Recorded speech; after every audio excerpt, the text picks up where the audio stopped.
Hello student, कैसे हैं आप लोग। आई होप आप लोग बहुत ही अच्छे होंगे, स्वस्थ होंगे, मस्त होंगे। तो आज मैं आपके लेकर आया हूँ इंग्लिश की क्लास 3। इसके पहले मैंने 2 क्लास आपको पढ़ाई जिसमें मैंने बेसिक चीजें आपको बताया है। अगर आपने अभी तक मेरी वो वीडियोस नहीं देखी है तो उसका लिंक मैंने डिस्क्रिप्शन बॉक्स में दे रखा है, तो आप उसको ओपन कीजिए और पूरा देखिए। बिल्कुल आपको बहुत अच्छा लगेगा, बहुत सारी जानकारियां आपको मिलेंगी, नई नई जानकारियां मिलेंगी। और हर एक चीज, और मैं आपको ग्रामर नहीं पढ़ा रहा हूं, ग्रामर का मैं कॉन्सेप्ट क्लियर करा रहा हूं। एक एक चीज मैं आपको बाई कॉन्सेप्ट समझा रहा हूं। अगर कॉन्सेप्ट की सहायता से आपको किसी चीज को याद करते हैं तो आपको जीवन भर याद रहेगा। तो ये चीज आप जरूर याद रखिए कि क्या आपको बताया जा रहा है और क्या समझाया जा रहा है। उसका अगर आप नोट्स भी बनाना चाहें तो उसका नोट्स भी बहुत अच्छे से आप बना सकते हैं।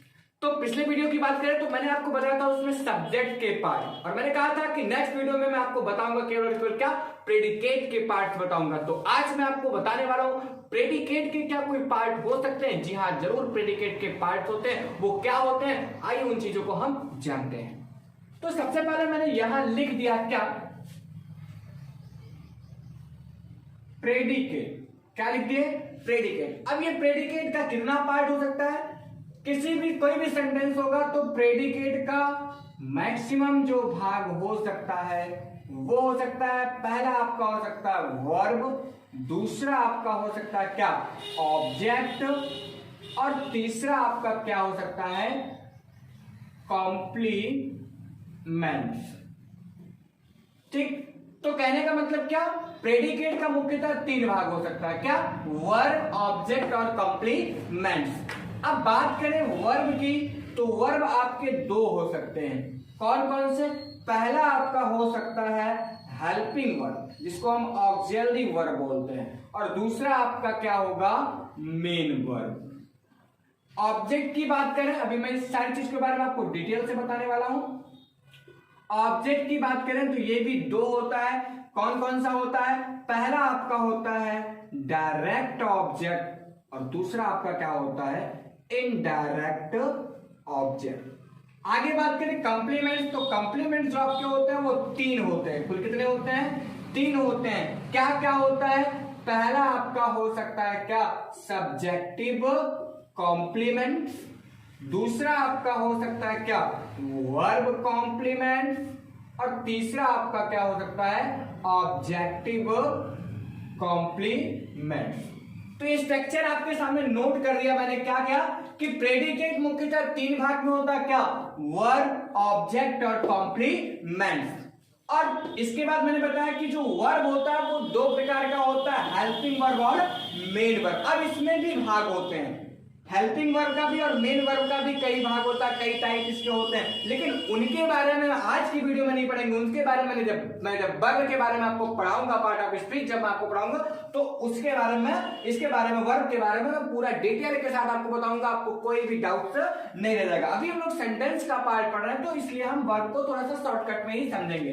नेक्स्ट देखते हैं क्या होता है अगला पार्ट, ऑब्जेक्ट होता है जो क्या क्या हो सकता है, डायरेक्ट हो सकता है और इनडायरेक्ट भी हो सकता है। क्या होगा अभी मैं आपको बताने वाला हूं। कॉम्प्लीमेंट्स क्या होता है, सब्जेक्टिव कॉम्प्लीमेंट, वर्ब कॉम्प्लीमेंट और ऑब्जेक्टिव कॉम्प्लीमेंट। ये 3 प्रकार के कॉम्प्लीमेंट्स होते हैं। तो इन सारी चीजों के बारे में आज हम पढ़ेंगे। तो आइए एक सेंटेंस के माध्यम से थोड़ा सा पहले हम वर्ब के बारे में जान लेते हैं। जैसे हमने लिख दिया कि he is going to school, he is going to school, अर्थात वह स्कूल जा रहा है। तो हम सबसे पहले तो इसमें सब्जेक्ट और प्रेडिकेट्स को अलग अलग कर लेते हैं। ही आपका सब्जेक्ट हो गया, पहला वीडियो आप देखे होंगे, दूसरा वीडियो देखे होंगे तो आपको ये समझ में आ रहा होगा। मैंने बताया था कि हेल्पिंग वर्ब के बाद का जो सारा भाग होता है वो क्या होता है, प्रेडिकेट होता है। ठीक, तो ये प्रेडिकेट है।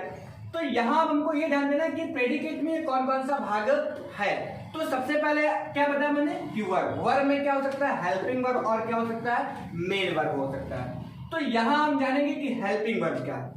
हेल्पिंग वर्ब जो होता है मित्रों वो आपका जो होता है उसमें लिंकिंग वर्ब भी आता है, उसके अंतर्गत आपका मॉडल ऑक्सिलरी आता है, प्राइमरी ऑक्सिलरी आता है। तो कहने का मतलब कुल मिलाकर के ये कहने का मतलब हुआ कि जो टेंस का ज्ञान कराए, जो किसका ज्ञान कराए, टेंस का ज्ञान कराए, वो आपका क्या होगा, हेल्पिंग होगा। कैसे, आइए बताता हूं। जैसे he is going to school, अगर इज लगा है तो हम जान गए कि ये कॉन्टिन्यूअस में है, अर्थात कार्य लगातार हो रहा है। अब सपोज दैट हेल्पिंग वर्ब ना होता तो सेंटेंस हमारे कैसे बनते, तो इसको जानने के लिए हम थोड़ा सा देखेंगे।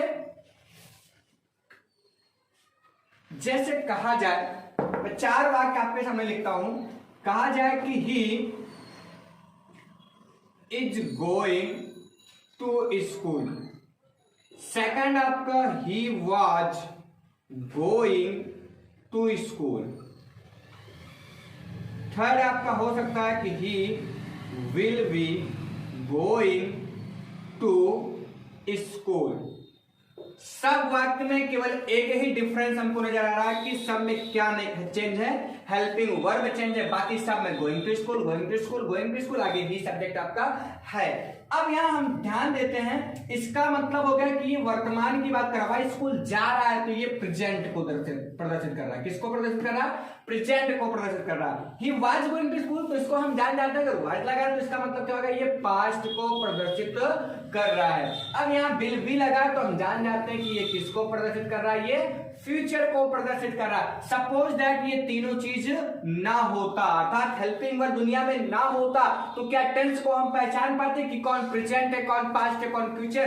देखिए यहां मैंने हेल्पिंग वर्ब हटा दिया तो सब का मतलब क्या होगा, he going to school, he going to school, he going to school. समझा रहा हूं ये चीज, ये सेंटेंस क्लियर नहीं है, एरर है इसमें। क्यों? क्योंकि इसमें किसी भी हेल्पिंग वर्ब का प्रयोग नहीं हुआ है। हेल्पिंग वर्ब प्रयोग हो जाता तो हमको क्या, अगर इज लग गया तो हम जान जाते हैं क्या है, वो प्रेजेंट है। वाज लग गया तो हम जान जाते हैं वो क्या है, पास्ट है। और वर लग गया तो हम क्या जान जाते हैं, फ्यूचर है।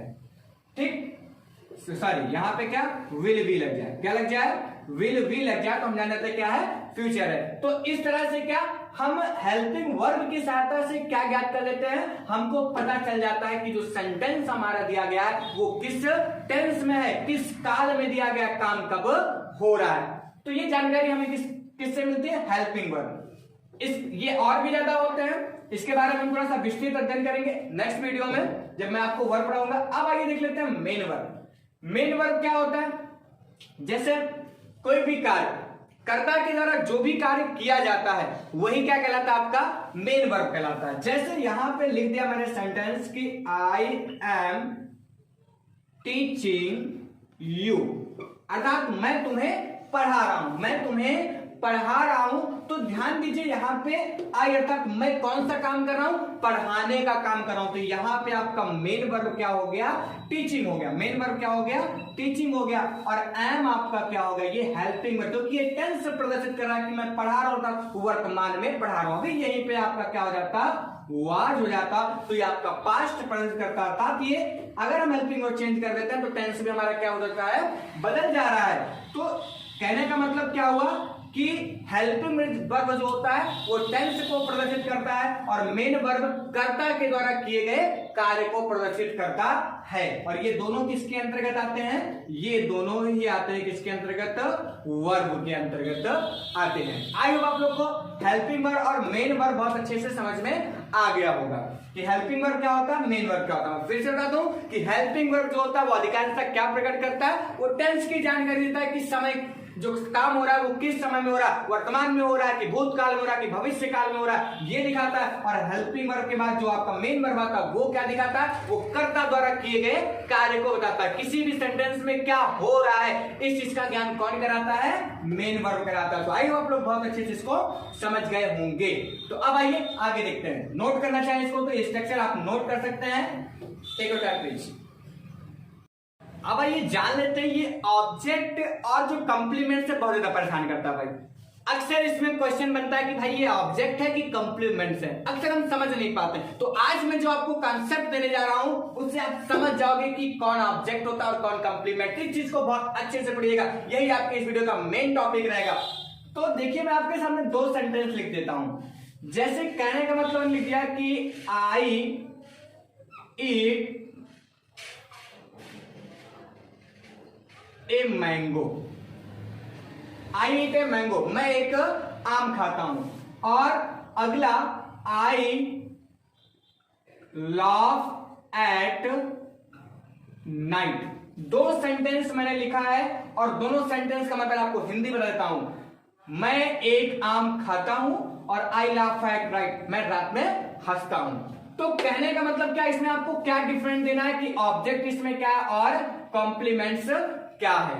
तो एक चीज याद रखिएगा, सब्जेक्ट कोई काम करे, सब्जेक्ट कोई काम करता, ऑब्जेक्ट होता क्या पहले इसको हम जान लेते हैं कि सब्जेक्ट कोई काम अगर कर रहा है, अब यहां देखिए सब्जेक्ट कौन सा काम कर रहा है, खाने का काम कर रहा है। किसका काम कर रहा है, खाने का काम कर रहा है। तो आगे जो आपका वर्ड दिया गया हो इसको हम अदर वर्ड कहते हैं। क्या कहते हैं, अदर वर्ड कहते हैं। अर्थात कहने का मतलब कि सब्जेक्ट कोई काम करे और उस काम का प्रभाव अदर वर्ड्स पर पड़े, अदर वर्ड्स पर पड़े, तो ये आपका क्या होगा, ऑब्जेक्ट। कब, जब प्रभाव पड़े, और जब प्रभाव नहीं पड़ेगा तो वो आपका होगा कंप्लीमेंट्स होगा। कैसे, आइए समझते हैं। यहां देखिए ए मैंगो क्या है आपका, आई आपका क्या है, आई सब्जेक्ट है, और ईट क्या है आपका वर्ब है, और अ मैंगो अभी हमको ये क्लियर नहीं है कि ये हमारा ऑब्जेक्ट है कि कंप्लीमेंट, तो हम इसको समझते हैं क्या, अदर वर्ड समझते हैं। अब आइए इसको हम बहुत अच्छे से समझते हैं। मैं आम खाता हूं, अगर मैं आम को खाऊंगा तो क्या आम पर उसका प्रभाव पड़ेगा, आम को अगर मैं खा रहा हूं तो क्या आम पर मेरे खाने का प्रभाव पड़ेगा, जी हाँ जरूर पड़ेगा। आम धीरे धीरे खत्म होगा कि नहीं होगा, जी हाँ जरूर खत्म होगा। तो कहने का मतलब मेरे खाने का प्रभाव इस आम पर पड़ रहा है, जो मैं यहां पे कार्य कर रहा हूं उसका प्रभाव इस पर, इस अदर वर्ड पर पड़ रहा है। तो जब प्रभाव पड़ता है तब वो आपका होता है क्या, ऑब्जेक्ट होता है। क्या होता है, ऑब्जेक्ट होता है। कंप्लीमेंट्स कब होगा, जब प्रभाव ना पड़े, कार्य का प्रभाव अदर वर्ड पर ना पड़े तब वो क्या होगा, वो आपका होगा क्या, कंप्लीमेंट्स। कैसे, जैसे आई लव एट नाइट, अर्थात मैं रात को हंसा। चलिए ठीक है, मान लेते हैं कि ये मैं हूं, ठीक, और मैं रात में हंसा, तो क्या रात अंधेरी हो गई, और ज्यादा अंधेरी हो गई, रात मुस्कुराने लगी, रात बड़ी हो गई, रात पर कोई प्रभाव पड़ा। मैं रात में हंस रहा हूं तो क्या रात पर कोई प्रभाव पड़ रहा है, रात पर कोई प्रभाव नहीं पड़ा। जो भी प्रभाव पड़ेगा मेरे ऊपर पड़ेगा, मैं हंसूंगा मेरा मुंह खराब जाएगा। भाई कहने का मतलब क्या हुआ कि नाइट पर कोई प्रभाव नहीं पड़ रहा, ये आई के हंसने का इफेक्ट नाइट पे नहीं पड़ रहा, तब ये इस दशा में क्या होगा मित्रों, ये आपका होगा कंप्लीमेंट्स। याद रखिए कि अगर सब्जेक्ट का प्रभाव, सब्जेक्ट द्वारा किए गए कार्य का प्रभाव अदर वर्ड पर पड़ता है, सब्जेक्ट द्वारा किए गए कार्य का प्रभाव किस पर पड़ता है, अदर वर्ड पर पड़ता है, तब वो आपका होगा क्या, ऑब्जेक्ट। और अदर वर्ड पर ना पड़े तो वो क्या होगा, कंप्लीमेंट होगा। आइए एग्जांपल और समझते हैं, ये डाउट और क्लियर कर लेते हैं। जैसे एक बहुत ही अच्छा सेंटेंस में लिखने जा रहा हूं, जैसे कहा जाए कि ही लव, अब यहां पे दो चीजें, पहली चीज ये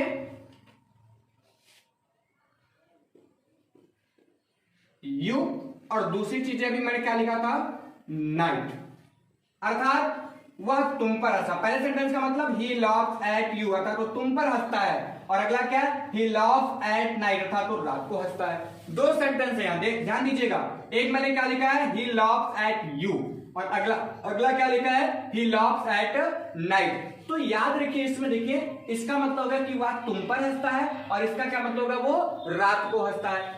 तो ध्यान दीजिए, अगर कोई व्यक्ति आप पर हंसता है, कोई व्यक्ति आप पर हंसता है, तो क्या प्रभाव पड़ेगा आप पर कि नहीं प्रभाव पड़ेगा, प्रभाव पड़ेगा, चाहे वो प्रत्यक्ष पड़े चाहे आप प्रत्यक्ष पड़े। कोई अगर व्यक्ति आपके ऊपर हंसता है तो आपके अंदर कोई ना कोई प्रभाव पड़ेगा जरूर, वो चाहे इनडायरेक्टली ही क्यों ना हो।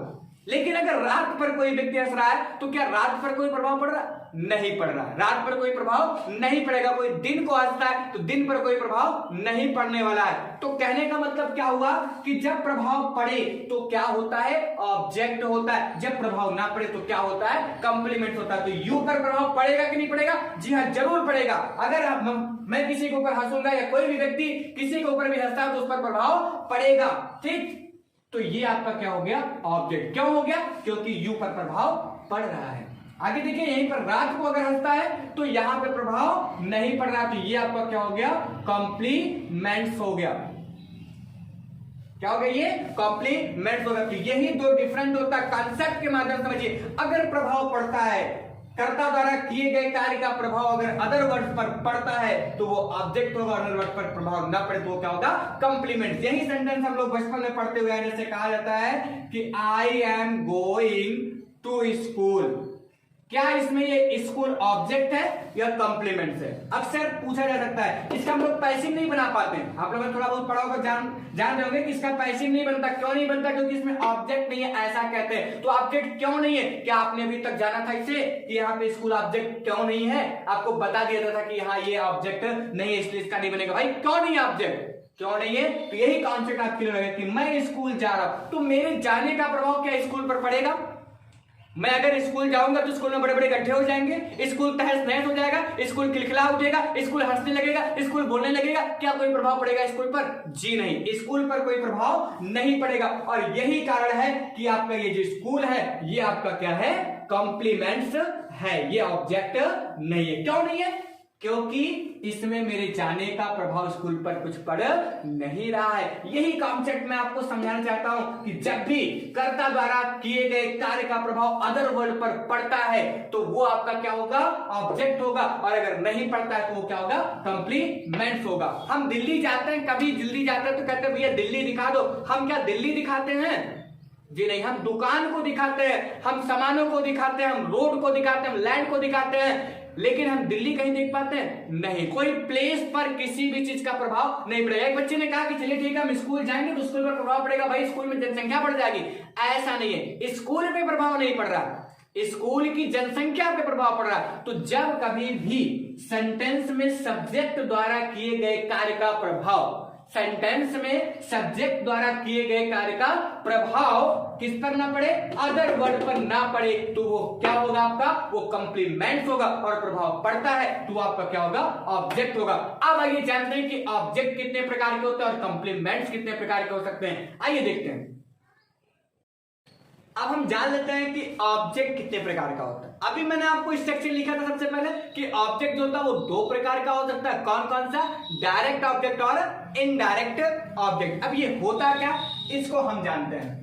तो टाइप्स ऑफ ऑब्जेक्ट, ऑब्जेक्ट के प्रकार कितने होते हैं? जी हां, कितने होते हैं? दो होते हैं, डायरेक्ट ऑब्जेक्ट और क्या होता है आपका? Indirect object. चलिए एक सेंटेंस में लिखता हूं, he gave me a pen. He gave me a pen. अब यहां पहले हम क्लियर कर लेते हैं इसमें ऑब्जेक्ट है क्या। उसने दिया, क्या दिया? एक पेन दिया। किसे दिया? मुझे दिया। अगर कोई व्यक्ति मुझे कुछ दे रहा तो मुझ पर प्रभाव पड़ेगा कि नहीं पड़ेगा? हाँ भाई, मेरे पास कुछ एक नई चीज हो जाएगी अर्थात मेरे पर प्रभाव पड़ेगा। तो मी आपका क्या हो गया? ऑब्जेक्ट हो गया। अब पेन को दे रहा है तो पेन में भी परिवर्तन होगा। पेन को वो पकड़ा करके इधर से उधर दे रहा है तो पेन की भी अवस्था चेंजिंग हो रही है, पेन पर भी प्रभाव पड़ रहा है कि नहीं पड़ रहा? पेन पर भी प्रभाव पड़ रहा है, तो पेन भी आपका क्या हो गया? ऑब्जेक्ट हो गया। ये तो क्लियर हो गया ना कि कर्ता द्वारा किए गए कार्य का प्रभाव जिन तत्वों पर पड़ता है वही क्या कहलाता है? आपका ऑब्जेक्ट कहलाता है। तो मी पर भी प्रभाव पड़ा, भाई मुझे पेन मिला तो प्रभाव मेरे ऊपर क्या पड़ा कि मेरे पास पेन अतिरिक्त और हो गया। मान लीजिए मेरे पास पहले से भी पेन था तो किसी ने मुझे पेन दे दिया तो मेरे पास एक और पेन हो गया कि नहीं हो गया? हंसी खुशी आएगी भाई कि नहीं आएगी? भाई पेन आ गया मैं तो आगे देखते हैं पेन पर प्रभाव कैसे पड़ेगा। पेन पर प्रभाव कैसे पड़ा कि वो किसी व्यक्ति के द्वारा मेरे पास आया तो उसका स्थान चेंज हुआ, प्लेस चेंज हुआ कि नहीं हुआ? जी हाँ हुआ, तो इस पर भी प्रभाव पड़ा। तो ये पेन भी क्या हो गया? आपका ऑब्जेक्ट। अब इन दोनों ऑब्जेक्ट में डिफरेंट क्या है? कौन इसमें से डायरेक्ट है, कौन इसमें से इनडायरेक्ट है? आइए इसको हम देखते हैं। चलिए अब हम ये देखेंगे कि इसमें से जो सजीव होगा, जो सजीव होगा अर्थात जिस पर प्रभाव जो पड़ रहा हो वो अप्रत्यक्ष पड़ रहा होगा, वो आपका क्या हो जाएगा? इनडायरेक्ट। क्या हो जाएगा? इनडायरेक्ट। और जो निर्जीव होगा वो आपका क्या हो जाएगा? डायरेक्ट। तो आप मुझे बताइए इसमें मी आपका सजीव है या निर्जीव है? जी हाँ, मी क्या है आपका? सजीव। मुझे दे रहा, मैं क्या हूं? सजीव। उसने मुझे पेन दिया तो मैं क्या हूं? मैं सजीव हूं। तो मैं कौन सा ऑब्जेक्ट हुआ? यहाँ पे मी आपका कौन सा ऑब्जेक्ट हुआ? या आपका इनडायरेक्ट ऑब्जेक्ट हुआ। तो यहाँ पे अप्रत्यक्ष, इनडायरेक्ट का मतलब ही क्या होता है? अप्रत्यक्ष। इस पे जो प्रभाव पड़ रहा है वो अप्रत्यक्ष पड़ रहा है। क्या आपने मुझे पेन दिया तो मेरे अंदर जो खुशी हो रही है क्या आप उसको देख पा रहे हो? नहीं देख पा रहे हो। मान लीजिए आपने मुझे पेन दिया, मैं नाराज भी हो गया, तो क्या आप उसको देख पा रहे हो डायरेक्टली? नहीं देख पा रहे हो। उसको आप इनडायरेक्टली महसूस करो कि हाँ आपने मुझे पेन दिया। अगर मैंने हंस दिया तो इसका मतलब क्या? मैं अंदर से खुश हूं। मैंने आपको कड़ी निगाह से देखा, आपने मुझे पेन दिया तो इसका मतलब क्या? मैं दुखी हूं। तो आप इनडायरेक्टली देख पा रहे हो, ना कि मेरे हंसी खुशी को। क्या मेरी हंसी मेरे जेब में रखा हो, निकाल के तो चार? ऐसा तो नहीं है ना, हंसी खुशी कहीं दिखती थोड़ी ना है। तो कहने का मतलब क्या? इस पर इनडायरेक्टली प्रभाव पड़ रहा है। तो ये आपका क्या हो गया? Indirect object. ये आपका क्या हो गया? इनडायरेक्ट ऑब्जेक्ट हो गया। और पेन पर प्रत्यक्ष प्रभाव पड़ा। पेन पर जो भी प्रभाव होगा हम उसको देख सकेंगे कि नहीं देख सकेंगे? पेन को मैंने तोड़ दिया तो पेन पे जो प्रभाव पड़ा वो उसको हम देख पा रहे हैं कि नहीं देख पा रहे? सेब को मैंने खा लिया, सेब पर जो प्रभाव पड़ रहा है उसको हम देख पा रहे हैं कि नहीं देख पा रहे हैं? तो कहने का मतलब जिसके प्रभाव को हम देख सके, कर्ता द्वारा किए गए कार्य के प्रभाव को यदि हम देख पा रहे हैं तो वो आपका क्या हो जाएगा? डायरेक्ट ऑब्जेक्ट हो जाएगा। नहीं देख पा रहे आप, प्रत्यक्ष हो रहा है, तो वो आपका क्या होगा? इनडायरेक्ट ऑब्जेक्ट होगा। बहुत सारे लोग ऐसा लगा देते हैं कि सजीव होगा तो क्या होगा? वो इनडायरेक्ट। निर्जीव होगा तो वो क्या होगा? डायरेक्ट होगा। तो कहने का मतलब इस कॉन्सेप्ट को आप समझिए कि प्रभाव पड़ रहा है। प्रभाव दो तरीके से पड़ सकता है, प्रत्यक्ष भी पड़ सकता है और अप्रत्यक्ष भी पड़ सकता है। तो प्रत्यक्ष पड़े तो आपका डायरेक्ट ऑब्जेक्ट होगा, अप्रत्यक्ष पड़े तो आपका क्या होगा? इनडायरेक्ट। मी पर जो प्रभाव पड़ेगा वो क्या होगा? इनडायरेक्ट होगा। और पेन पर जो प्रभाव पड़ेगा वो क्या होगा? डायरेक्ट होगा। तो ये आपका क्या हो गया? Direct object. तो याद रखिएगा कि जब भी ऑब्जेक्ट पर जो प्रभाव पड़े क्रिया का वो डायरेक्टली पड़े तो वो आपका डायरेक्ट ऑब्जेक्ट, और इनडायरेक्टली पड़े तो क्या हो जाएगा? Indirect object. इसमें बहुत कुछ आपको याद नहीं करना, जैसा कि नाम से ही पता चला कि डायरेक्ट ऑब्जेक्ट इसका मतलब डायरेक्ट प्रभाव पड़ रहा है, इनडायरेक्ट ऑब्जेक्ट इसका मतलब इनडायरेक्टली प्रभाव पड़ रहा है। तो मैंने सेंटेंस के माध्यम से आपको समझाया कि किस तरह से ये होता है। आई होप आप लोग को बहुत अच्छे से ये कॉन्सेप्ट समझ में आ गया होगा। तो आप बाबाओं के द्वारा लिखे गए रीत रिवाज जो चले आ रहे हैं इंग्लिश में, आप उसको न रटिए। रटेंगे, रट्टा मारेंगे तो आप भूल जाएंगे। कॉन्सेप्ट समझे रहेंगे तो आपको हमेशा याद रहेगा। तो समझे रहिएगा कि प्रभाव अगर डायरेक्टली पड़ता है तो डायरेक्ट ऑब्जेक्ट, और इनडायरेक्टली पड़ता है तो वो क्या हो जाएगा? Indirect object. अब आइए जान लेते हैं कॉम्प्लीमेंट्स के बारे में। अब आइए जान लेते हैं कि कॉम्प्लीमेंट्स कितने टाइप के हो सकते हैं। अभी मैंने बताया कॉम्प्लीमेंट्स के टाइप के हो सकते हैं, लेकिन मुख्यतः हम जो जानते हैं वो कॉम्प्लीमेंट्स कितना हो सकता है, आइए मैं आपको बताता हूं। कॉम्प्लीमेंट्स के मुख्यतः जो भाग हो सकते हैं वो हो सकते हैं, पहला आपका सब्जेक्टिव कॉम्प्लीमेंट्स, दूसरा आपका हो सकता है क्या?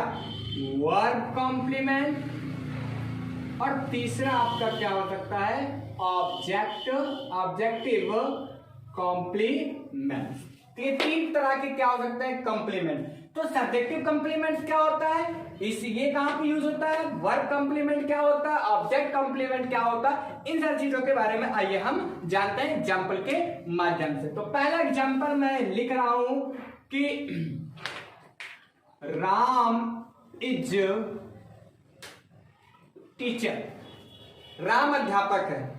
राम अध्यापक है तो यहां पे तो कोई कार्य हो नहीं रहा है, और कार्य नहीं हो रहा है तो कोई प्रभाव भी नहीं पड़ेगा। राम अध्यापक, इसमें कोई कार्य हो रहा है? कोई वर्ब है? जी नहीं, वर्ब इसमें मेन वर्ब कोई नहीं, इसमें काम नहीं हो रहा, और काम नहीं हो रहा तो इफेक्ट भी नहीं पड़ेगा। अर्थात इसमें ये जो टीचर है वो आपका क्या है? ये कॉम्प्लीमेंट है। अब कॉम्प्लीमेंट में कौन सा कॉम्प्लीमेंट है इस चीज को हम जानेंगे। तो ये देखते हैं ये किसको डिफाइन कर रहा है, अर्थात टीचर किसको बताया जा रहा है। टीचर कौन है? राम ही टीचर है। राम ही टीचर है, और राम ही क्या है आपका? ये आपका क्या है? सब्जेक्ट है। कहने का मतलब क्या कि राम टीचर है और टीचर ही राम है। राम टीचर है और टीचर ही राम है। और दूसरी चीज ये जान लीजिए कि ये राम क्या है? सब्जेक्ट है। अर्थात जो टीचर है वो किसको डिफाइन कर रहा है? जी हाँ, किसको डिफाइन कर रहा है? ये सब्जेक्ट को डिफाइन कर रहा है। तो इसमें टीचर कौन सा कॉम्प्लीमेंट हो गया? ये आपका हो गया सब्जेक्टिव कॉम्प्लीमेंट। क्या हो गया? क्योंकि ये सब्जेक्ट को डिफाइन कर रहा है, ये सब्जेक्ट के बारे में बताया कि सब्जेक्ट क्या है, इसमें टीचर था। तो राम क्या है? टीचर है। तो जब कभी भी कोई भी कॉम्प्लीमेंट किसको डिफाइन करे, किसको क्वालिफाई करे, सब्जेक्ट को क्वालिफाई करे, तो वो क्या होता है आपका सब्जेक्टिव कॉम्प्लीमेंट होता है। जैसे एक और सेंटेंस लेते हैं, आई एम अ डॉक्टर, मैं एक डॉक्टर हूं। तो कहने का मतलब इसमें आई ही डॉक्टर है और डॉक्टर ही आई है। तो कहने का मतलब क्या कि ये डॉक्टर किसको डिफाइन कर रहा है, सब्जेक्ट को डिफाइन कर रहा है। तो डॉक्टर इसमें कौन सा कॉम्प्लीमेंट हो गया, ये आपका हो गया सब्जेक्टिव कॉम्प्लीमेंट। आई होप आप लोग को सब्जेक्टिव कॉम्प्लीमेंट्स के बारे में बहुत अच्छे से समझ में आ गया होगा। अब आइए जानते हैं कि वर्ब कॉम्प्लीमेंट्स क्या होता है। तो ध्यान दीजिए, वर्ब कॉम्प्लीमेंट्स जानना है तो कैसे जानेंगे, आइए समझते हैं। जैसे कह रहे हैं कि ही रन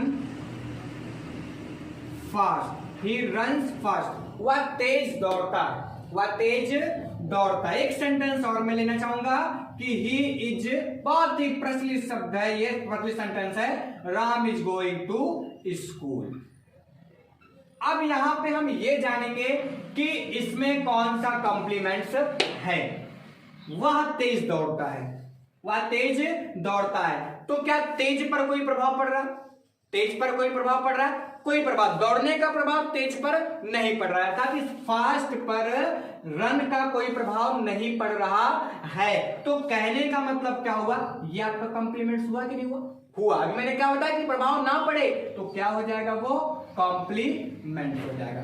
तो ये कॉम्प्लीमेंट हो गया। अब कॉम्प्लीमेंट में कौन सा कॉम्प्लीमेंट, ये किसको डिफाइन कर रहा है, ये डिफाइन कर रहा है किसको, रन को, अर्थात दौड़ने की प्रक्रिया कैसी हो रही है, तेजी से हो रही है। तो किसको क्वालिफाई कर रहा है, फास्ट किसको क्वालिफाई कर रहा है, जी हाँ, वर्ब को क्वालिफाई कर रहा है। तो ये फास्ट इसमें क्या हो गया, अगर हम बात करें कॉम्प्लीमेंट्स में, तो ये फास्ट आपका कौन सा कॉम्प्लीमेंट है, ये आपका वर्ब कॉम्प्लीमेंट है। कौन सा कॉम्प्लीमेंट है, जी हाँ, सही पहचान रहे आप, क्या ये वर्ब कॉम्प्लीमेंट। अगला सेंटेंस देखते ही आपको समझ में आ गया होगा कि he is going to school, अर्थात वह स्कूल जा रहा है, स्कूल पर कोई प्रभाव नहीं पड़ा। तो स्कूल आपका क्या है, ये कॉम्प्लीमेंट है। कॉम्प्लीमेंट में कौन सा कॉम्प्लीमेंट, ध्यान दीजिए, यहाँ पे जाने का काम कहाँ हो रहा है, स्कूल को। तो क्या स्कूल ही को डिफाइन कर रहा है, स्कूल वह है या वह स्कूल है, जी नहीं, स्कूल जाने का काम किसके द्वारा हो रहा है, स्कूल जाने का काम वह के द्वारा हो रहा है, और जाने का काम कहां हो रहा है, स्कूल को हो रहा है। तो अर्थात स्कूल किसको डिफाइन कर रहा है, गोइंग को डिफाइन कर रहा था, ये वर्ब को डिफाइन कर रहा। तो ये कौन सा आपका कॉम्प्लीमेंट हो गया, ये आपका हो गया वर्ब कॉम्प्लीमेंट। तो ध्यान दीजिएगा कि जब कभी भी आपका कॉम्प्लीमेंट्स किसको डिफाइन करे, वर्ब को डिफाइन करे, तो वो आपका क्या हो जाएगा, वर्ब कॉम्प्लीमेंट। जैसे कुछ और सेंटेंस भी हो सकते हैं, जैसे कह सकते हैं कि ही smiles very funny, he became angry, अर्थात वो क्रोधित हो गया। अब क्रोधित हो गया, ठीक, तो यहाँ पे तो ध्यान दीजिए, यहाँ पे वो क्रोधित अगर हो गया तो उस पर प्रभाव पड़ रहा है, किस पे प्रभाव पड़ रहा है, सब्जेक्ट पे नहीं, क्रिया, उसका जो क्रोधित जो हुआ है वो कैसा हो गया, वो क्रोधित हो गया। तो ये भी क्या होगा आपका वर्ब कॉम्प्लीमेंट। ही रन वेरी स्लोली, अर्थात वो बहुत धीरे चलता है। तो प्रभाव किससे पड़ रहा है, वहां पे प्रभाव नहीं पड़ा, उसकी क्रिया पे प्रभाव पड़ रहा है कि उसके जो चलने का काम है वो बहुत ही धीरे है। तो यहाँ पे वेरी स्लोली क्या हो जाएगा, आपका वर्ब कॉम्प्लीमेंट हो जाएगा। तो अब आइए जान लेते हैं कि ऑब्जेक्ट कॉम्प्लीमेंट क्या होता है। तो ध्यान दीजिए, ऑब्जेक्ट कॉम्प्लीमेंट क्या है, जैसे अगर कहा जाए कि दे, सेंटेंस दिया गया कि दे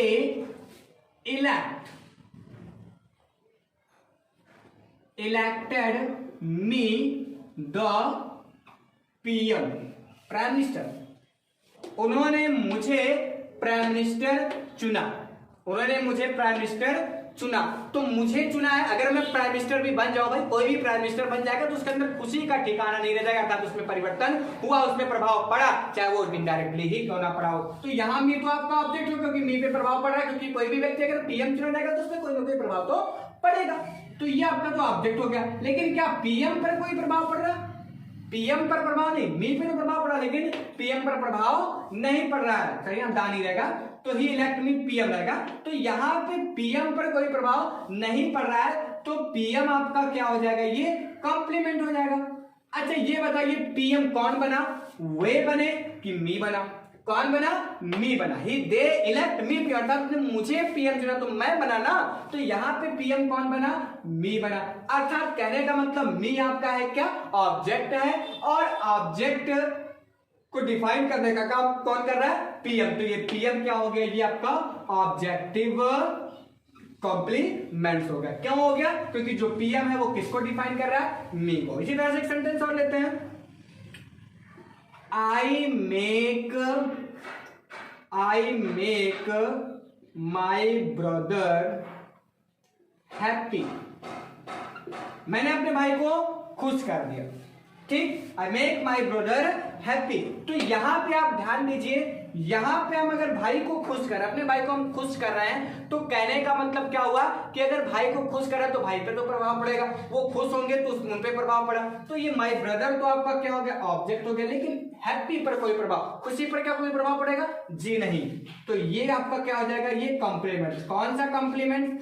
अब यहाँ पे खुश कौन हो रहा है? मैं हो रहा हूं कि ब्रदर? जी हाँ, कौन हो रहा है? ब्रदर खुश हो रहे हैं। मैं नहीं खुश रहा, मैंने तो खुश किया है, और खुश कौन हुआ है? ब्रदर, अर्थात भाई जी खुश हुए हैं। तो यहाँ पे भाई जी अगर खुश हुए तो भाई जी यहाँ पे क्या है? ऑब्जेक्ट है, और इनको डिफाइन कौन कर रहा है? हैप्पी डिफाइन कर रहा है। तो ये कौन सा कॉम्प्लीमेंट होगा? जी हाँ, बहुत अच्छे से आप समझ गए कि ये क्या होगा? आपका ऑब्जेक्टिव कॉम्प्लीमेंट होगा। क्यों होगा? क्योंकि जो हैप्पी है वो ऑब्जेक्ट को डिफाइन कर रहा है। तो कॉम्प्लीमेंट्स क्या होता है? मैंने आपको बता दिया कि जब भी कर्ता द्वारा किए गए कार्य का प्रभाव अदर वर्ड पर ना पड़े तो वो ऑब्जेक्ट नहीं होता, वो क्या होता है? वो कॉम्प्लीमेंट होता है। और प्रभाव पड़े तो वो होता है क्या? ऑब्जेक्ट हो। प्रभाव चाहे डायरेक्टली पड़े चाहे इनडायरेक्टली पड़े। डायरेक्टली पड़ता है तो कौन सा ऑब्जेक्ट होगा? डायरेक्ट ऑब्जेक्ट होगा। इनडायरेक्टली पड़ता है तो इनडायरेक्ट ऑब्जेक्ट होगा। कॉम्प्लीमेंट्स की बात करें तो अगर सब्जेक्ट को डिफाइन कर रहा है तो सब्जेक्टिव कॉम्प्लीमेंट, वर्ब को डिफाइन कर रहा है तो वो वर्ब कॉम्प्लीमेंट, और अगर वो ऑब्जेक्ट को डिफाइन कर रहा है तो वो ऑब्जेक्टिव कॉम्प्लीमेंट्स होगा। तो इस तरह से मैंने आपको बताया कि ऑब्जेक्ट और कॉम्प्लीमेंट्स का आज मेरा जो टॉपिक था वो आज ये पूरा हुआ। मैंने आपको बताया कि किस तरह से ऑब्जेक्ट कॉम्प्लीमेंट से अलग होता है, भिन्न होता है। तो आई होप आप लोगों को बहुत अच्छे से ये समझ में आ गया होगा इन सारी चीजों के बारे में। तो आप लोग इसका नोट्स भी बना कर रखिए और याद करके रखिए, कॉन्सेप्ट को याद रखिए। कॉन्सेप्ट अगर आपका क्लियर है तो आपका दुनिया में कोई भी ऐसा नहीं जो आपको हरा दे इंग्लिश में। आपकी इंग्लिश सबसे ज्यादा स्ट्रांग होने वाली है। बेसिक चीजों को मैं बता रहा हूँ, बेस आपकी जड़ को मजबूत कर रहा हूँ। जड़ मजबूत रहेगा तो ऑटोमेटिक आप बहुत अच्छे इंग्लिश में होगे।